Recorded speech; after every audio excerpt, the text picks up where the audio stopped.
Boa noite, pessoal. O nosso tema hoje é o verdadeiro cristianismo. Eu vou falar daquilo que muita gente não sabe dentro da própria Bíblia e de outras fontes sobre o que realmente é o cristianismo, aquilo que é o cristianismo na sua essência. Antes disso, eu preciso fazer um esclarecimento. Tanto em outros vídeos como em textos, eu já até respondendo pessoas na página, eu já disse isso, que considero o catolicismo, a religião católica, o cristianismo católico, como a manifestação mais perfeita do cristianismo. Isso aí incomoda muita gente, né? Isso aí perturba muita gente, porque tem toda uma ideologia contrária a isso, né? Que começa ali na Reforma Protestante e que virou moda, né?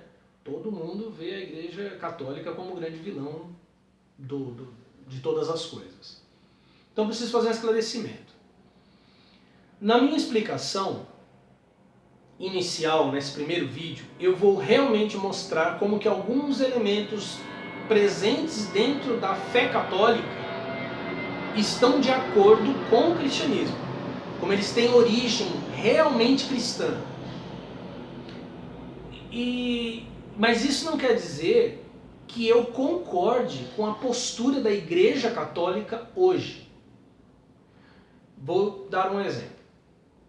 Nesse domingo eu vi um sacerdote falando, e o sacerdote disse, falando sobre ensino religioso, né, nas escolas, ele contrário, né, corretamente, disse que a igreja não faz proselitismo. Eu já havia escutado esse mesmo sacerdote, uma vez ele estava explicando um assunto falando inclusive sobre a questão do Santander, ele se adiantou dizendo, não que eu seja sectário e tal. Então, o que eu percebo da Igreja Católica hoje?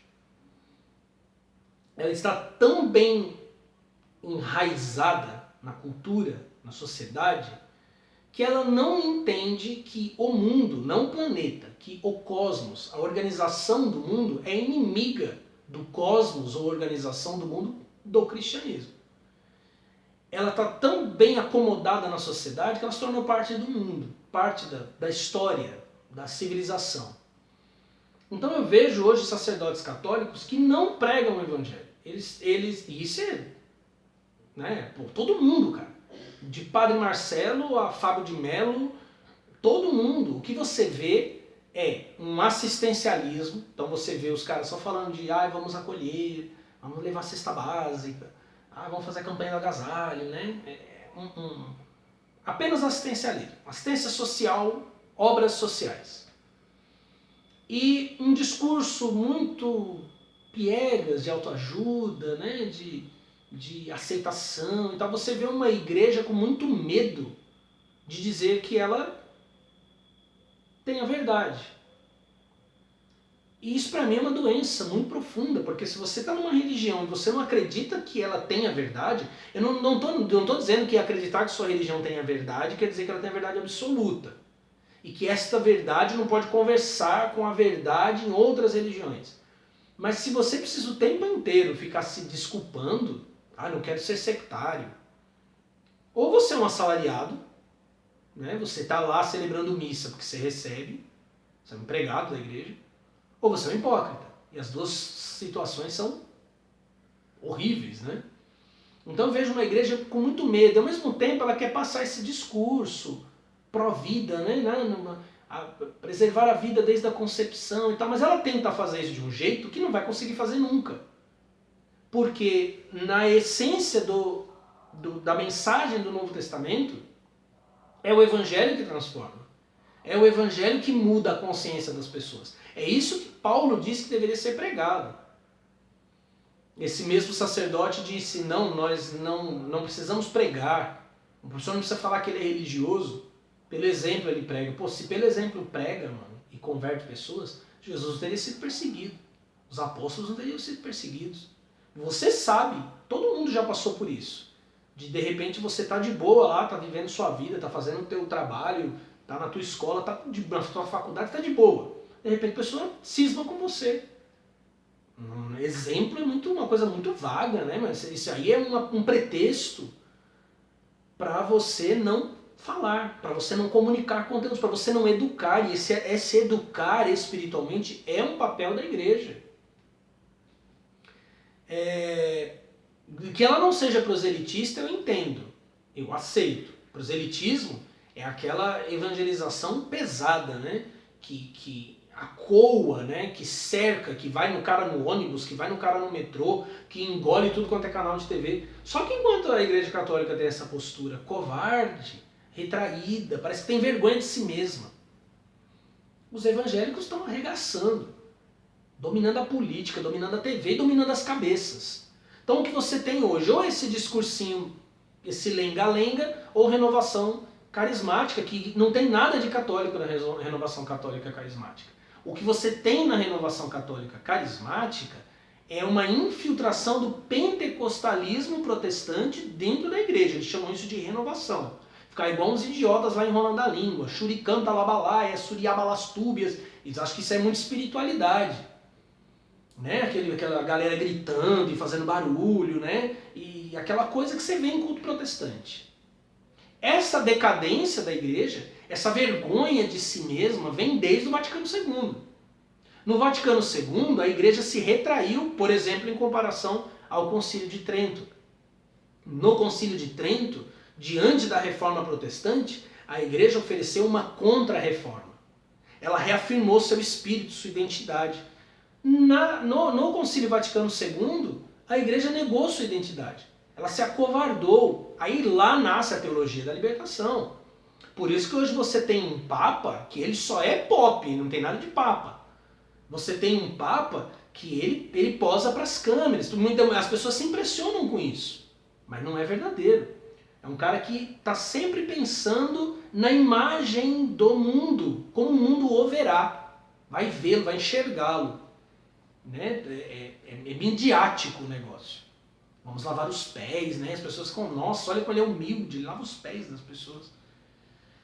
Então, a própria igreja é culpada disso. Então, quando eu digo que o catolicismo é a encarnação mais perfeita do cristianismo, eu estou falando da igreja em toda a sua história.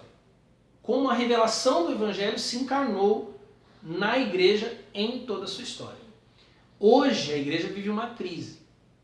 Porque ela tem uma liderança fraca, porque ela tem sacerdotes omissos, porque ela tem corrupção dentro dela, porque ela tem posturas intransigentes e ao mesmo tempo rituais, ritualisticamente ela decaiu, ela enfraqueceu, os elementos sacramentais foram diluídos. Então hoje você vai, em muitas igrejas, você vai se confessar e é cara a cara com o sacerdote.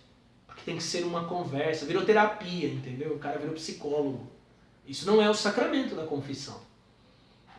A missa, no Vaticano II, foi permitido, o Concílio Vaticano II é um conselho pastoral, não dogmático, então nenhuma decisão ali deve ser seguida e acabou.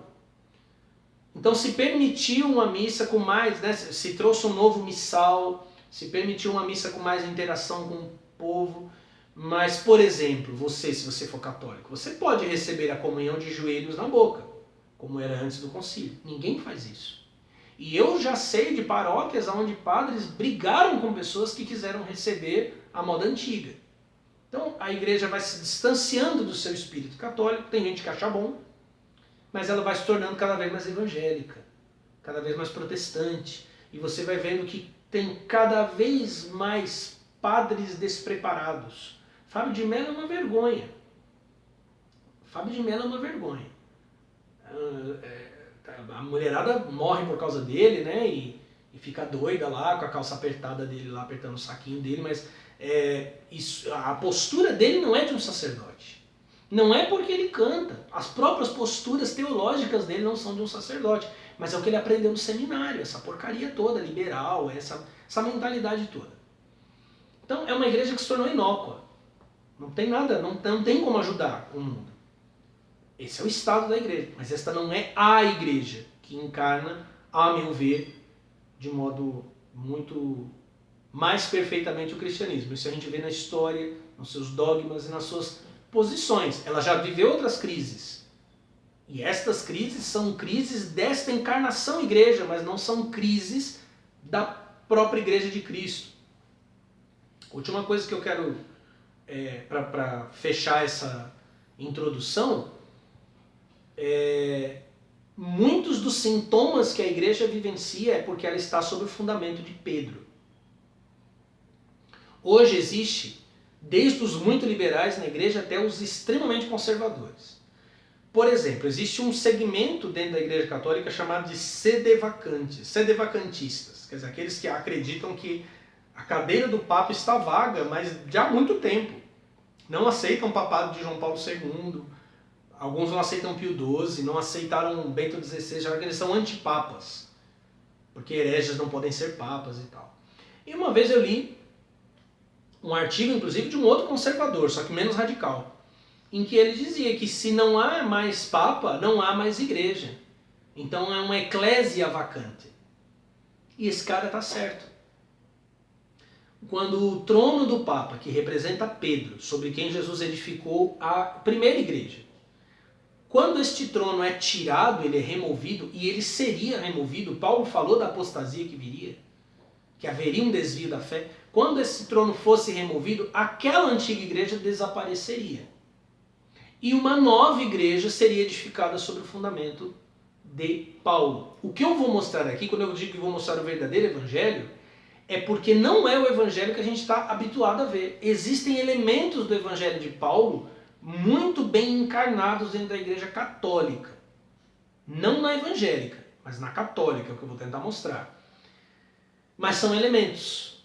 Predomina os elementos da circuncisão, do evangelho da circuncisão de Pedro. Porque deveria ser assim na era da noite. Era da noite que, como eu já falei em algumas postagens, teve na manifestação dos escritos e da religião, embora não gostem que eu use essa palavra, mas é verdade, da religião telêmica, teve na era da noite, a religião telêmica é o ponto máximo de revelação. Mas essa era da noite acabou. E ela vai se esvaindo, ela vai se acabando. À medida que vamos entrando na era do dia, acontece uma inversão. Os elementos da circuncisão vão se tornando menos dominantes, o poder de Pedro como cadeira, como pedra da igreja vai diminuindo e o evangelho de Paulo vai se destacando e vai se manifestando com maior intensidade, purificando e iluminando a igreja. Ainda assim, é na igreja católica que se encontram esses elementos do evangelho que pregou São Paulo.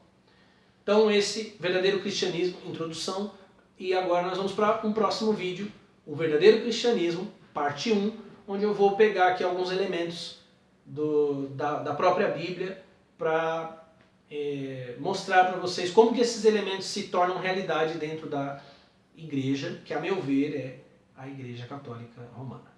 Muito obrigado, namastê.